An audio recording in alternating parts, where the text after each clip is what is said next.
সারা দেশে আগুন জ্বলে উঠছে, চট্টগ্রাম রণক্ষেত্র। কারণ একের পর এক শিশু ধর্ষণের খবর আসতেছে।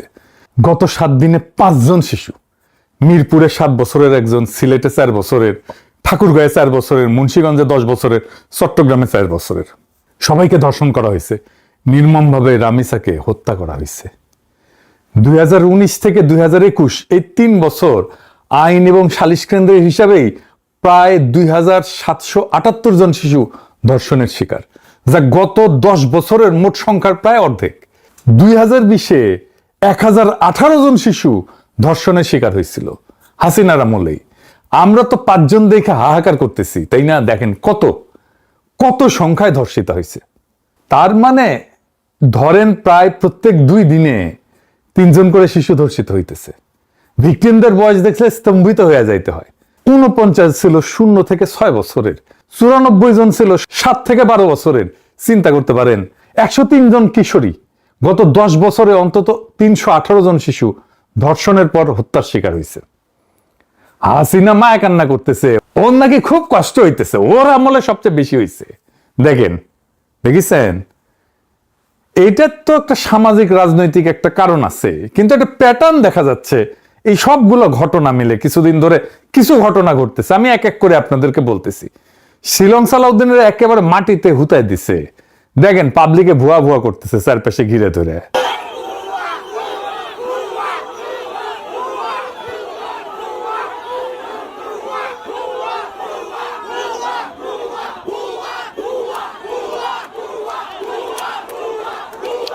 দেখেছেন, একজন স্বরাষ্ট্রমন্ত্রী যে 3 মাস আগে দায়িত্ব নিছে, যে কিনা ডিফ্যাক্টো প্রাইম মিনিস্টার, যে কিনা একজন বিশিষ্ট ইন্ডিয়ান মাল, তারই অবস্থা জ্ঞান। শুধু তাই না, গত পরশু মিরপুর বস্তি উচ্ছেদ করতে গিয়ে পুলিশ যে দাবরানি খেয়েছে তা অবিশ্বাস্য। ঊর্ধ্বশ্বাসে দৌড়াইতেছে পুলিশ আর পাবলিকে পিটাইতেছে।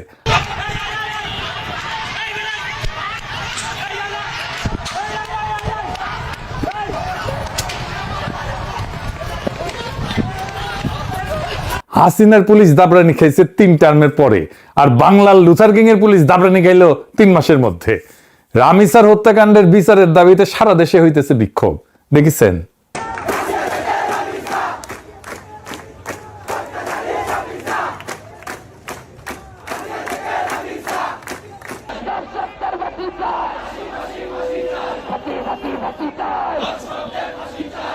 স্লোগান দিয়ে কিন্তু তারা এখানে অবস্থান করছে।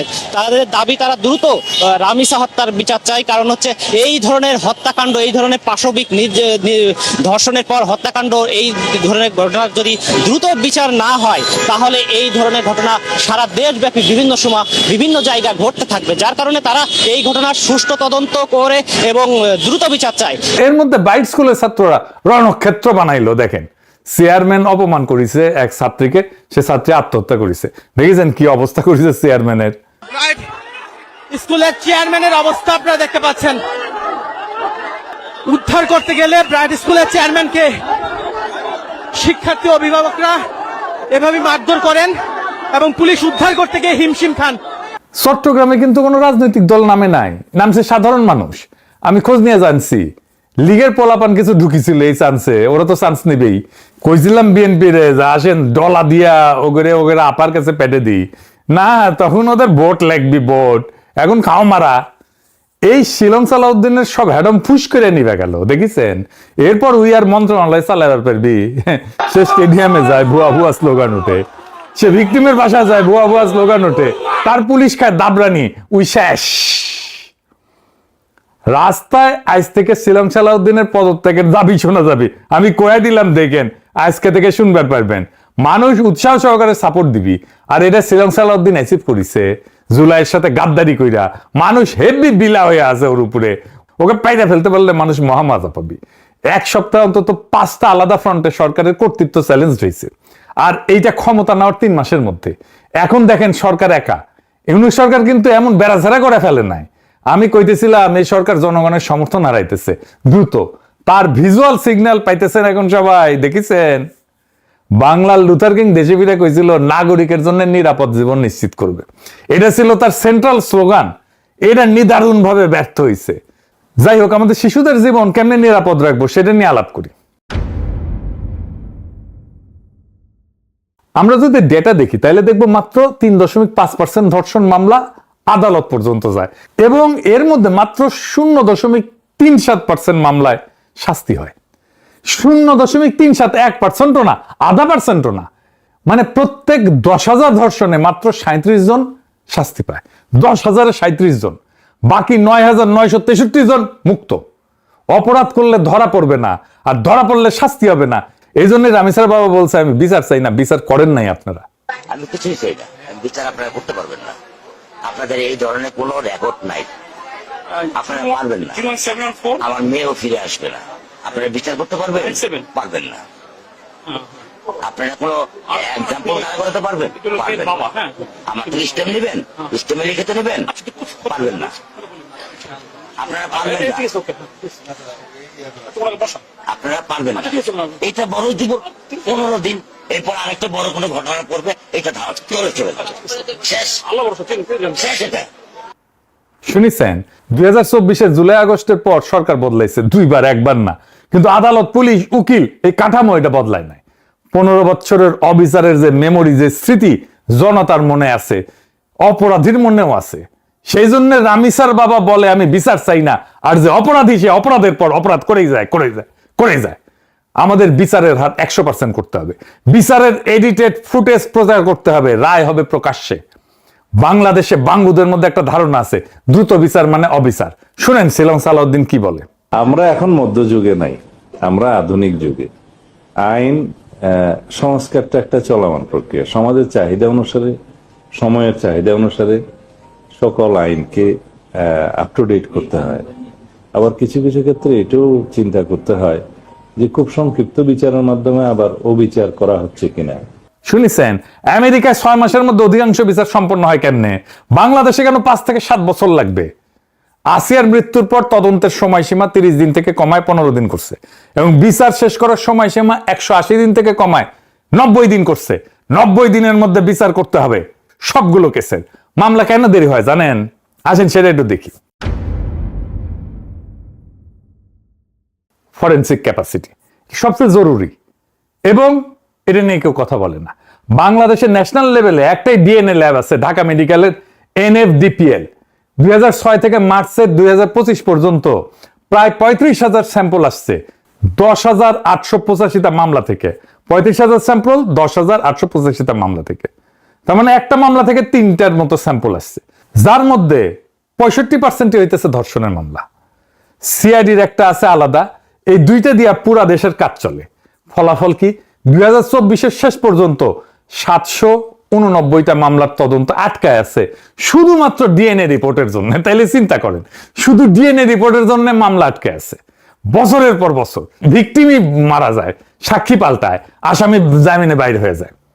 আর দেখেন এপ্রিল 2025-এ নতুন অর্ডিন্যান্স করছে, ধর্ষণ মামলায় ডিএনএ টেস্ট বাধ্যতামূলক রাখা হয় নাই, যেটা 2020 সালে সংশোধনীতে বাধ্যতামূলক রাখা হয়েছিল। তার মানে বিচারের ভিত্তিটাই উঠাই দিল ইউনূস সরকার। কেন? কারণ ল্যাব নাই, রিপোর্ট নাই। তাহলে আইনি বাধ্যবাধকতা থাকলে তো মামলা চলে না। সমাধান কি হওয়া উচিত ছিল? সমাধান ছিল ল্যাব বানাও। সমাধান কি হলো? আইনি তুলে দাও। মহা মজার মজা। এই হইতেছে আসিফ নজরুলের কাজ।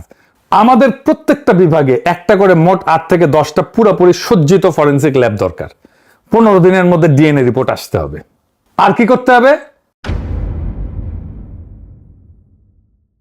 জাতীয় সেক্স অফেন্ডার রেজিস্ট্রি করতে হবে। যাদের শাস্তি পায়, যে সমস্ত অপরাধী, ওরা পাবলিক ডেটাবেজে ওদের নাম, ছবি, ঠিকানা, অপরাধের ধরন এগুলো সব থাকবে। স্কুলে চাকরি দিতে গেলে, মাদ্রাসায় হুজুর রাখতে গেলে, গৃহশিক্ষক রাখতে গেলে, বাসা ভাড়া দিতে গেলে, এতিমখানায় কেয়ারটেকার রাখতে গেলে, দারোয়ান রাখতে গেলে চেক করা যাবে। ইন্ডিয়ায় আছে NSDO বলে, আমেরিকায় আছে, আমাদের কেন থাকবে না? আর একটা জিনিস, শিশুদের উপরে যারা যৌন নির্যাতন করে তারা ভিকটিমের পরিচিত, বাসায় অ্যাক্সেস আছে বা শিশু চেনে এমন কেউ, এটা সামলানোর জন্য কি করা লাগবে? অপরাধীর পরিবারকে পাবলিক করে দিতে হবে। অপরাধ নিশ্চিত হবে, পরিবারকে পাবলিক করে দিতে হবে, ভিকটিমকে না।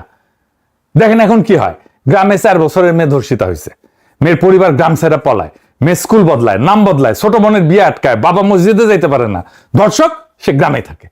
তার পোলা একটা স্কুলে পড়ে, তার মেয়ের বিয়া হয়, পোলার বিয়া হয়, জীবন চলে। এটা কোনো অ্যাক্সিডেন্ট না, দুর্ঘটনা না, এটা একটা সিস্টেম। ইজ্জতের দাম দেয় ভিকটিম, ধর্ষক না। তাই ধর্ষকের পরিবার তাকে আগলায়, ঘুষ দেয়, মীমাংসা করায়, সাক্ষীকে চাপ দেয়, কারণ পরিবারের এখানে কোনো ক্ষতি নাই। এই পরিবারের ক্ষতি বসান। অপরাধ নিশ্চিত হইলে, শাস্তি হইলে ধর্ষকের নাম, ছবি, ঠিকানা পাড়ার মোড়ে বোর্ডে টাঙায় দিতে হবে। 10 বছর ধরে থাকবে ওখানে, বাবার নাম, ভাইয়ের নাম, পোলার নাম সব, মায়ের নাম সব। পোলার স্কুলে নোটিশ যাবে ওর বাপ ধর্ষক, ভাইয়ের অফিসে নোটিশ যাবে যে ওর ভাই ধর্ষক। ওয়েবসাইটে সার্চ দিলে প্রথমেই আসবে এইটা, ধর্ষকের পুরা পরিবার মানুষ জানবে এইটা ধর্ষক পরিবার। গ্রামে যেমন ডাকাত পরিবার থাকে না, এরকম ধর্ষক পরিবার থাকবে পাড়ায়, আমরা জানবো যে এই হচ্ছে ধর্ষক পরিবার। এতে কি হবে? 3টা কাজ হবে। 1, পরিবার নিজেই পাহারা দিবে তখন এরকম কারো খেসলত থাকলে। 2, লজ্জা এটা উল্টায় যাবে, এখন লজ্জা যায় নিচের দিকে মেয়ের শরীরে, মেয়ের পরিবারে, এখন যাবে উপরের দিকে ধর্ষকের পরিবারে। 3 নাম্বার, ভিকটিম মাথা তুলে হাঁটবে, ধর্ষকের বাবা মসজিদে যাইতে পারবে না। বাংলাদেশে শিশু ধর্ষণের সমস্যা আইনের না, সমাজের। আইন আছে, কড়া আইন আছে, কাজ করে না কেন? কারণ সমাজ ধর্ষককে আগলায় রাখে, পরিবার ধর্ষককে আগলায় রাখে। সমাজ আগলায় কেন? কারণ আগলানোয় সমাজের কোনো নিজের খরচা নাই তো, সমস্যা নাই তো, খরচা বসান ওইখানে। ধর্ষকের পরিবারকে ধরেন, বংশকে ধরেন, পাড়াকে ধরেন, সবাইকে দায়ী করেন। এটা কোনো নতুন বুদ্ধি না, এটা জুডোর প্র্যাকটিস। প্রতিপক্ষের জোরই প্রতিপক্ষের বিরুদ্ধে ফেরায় দেওয়া। এই সমাজের জোর কোথায়? সম্মান একলার না তো, গোটা বংশের। লজ্জা একলার না, গোটা পরিবারের। তাহলে অপরাধের দায় কালেকটিভ হোক। যেই সমাজে সব ভাগাভাগি, সেই সমাজের দায়ও ভাগাভাগি করতে হবে। এটা ছাড়া অপরাধ কোনোদিন থামবে না। আমাদের শিশুদের রক্ষা করার জন্য এর চাইতে উত্তম কোনো পথ নাই, এই পথ গ্রহণ করতে হবে। আর এই অপদার্থ